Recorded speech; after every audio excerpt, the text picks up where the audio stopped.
Pimpom le chimpanzé. Dans une forêt tropicale baignée de soleil, juste au bord d'une plage dorée, vivait Pimpom le chimpanzé.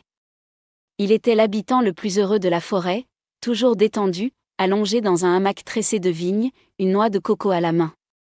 Il commençait ses matinées par une baignade dans les douces vagues de l'océan, et passait ses après-midi à jouer dans le sable ou à paresser sous le parasol de feuilles de palmier. Sa famille le regardait avec méfiance. « Tu es un fainéant, Pimpom », lui disait sa tante en secouant la tête. « Tu ne fais rien de toute la journée ? » « La vie est trop belle pour être gaspillée à travailler », répondait-il en riant, s'étirant encore plus dans le hamac.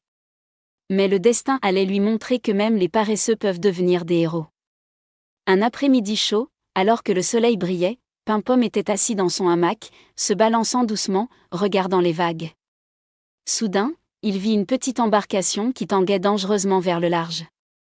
En quelques instants, les énormes vagues avaient fait chavirer l'embarcation et deux naufragés, un ours massif et un castor effrayé, luttaient pour ne pas se noyer. Sans réfléchir, Pimpom sauta hors du hamac, enroula rapidement sa queue autour d'un tronc d'arbre et sauta dans l'eau.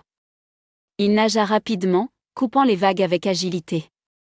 Il prit le castor dans ses bras, puis poussa l'ours jusqu'au rivage à l'aide de ses jambes. Une fois arrivés sur le rivage, les animaux de la forêt, témoins du sauvetage, éclatèrent en acclamations. « Tu es un héros, Pimpom !» cria un toucan coloré. Le roi de la forêt, un lion sage, vint le féliciter personnellement. « Tu as prouvé que la vraie valeur ne réside pas dans la quantité de travail, mais dans la façon dont tu le fais bien, » dit solennellement le lion. « À partir d'aujourd'hui, tu seras le gardien officiel de la côte. » Pimpom sourit largement et enfila une couronne tressée de fleurs d'hibiscus. « Il semblerait que j'ai enfin trouvé le travail parfait pour moi. » rit-il en remontant dans le hamac, mais en gardant les yeux vigilants vers la mer. Et ainsi, le chimpanzé qui était autrefois considéré comme paresseux devint le protecteur du rivage, prouvant que lorsqu'on a l'opportunité de faire le bien, il ne faut pas hésiter un seul instant.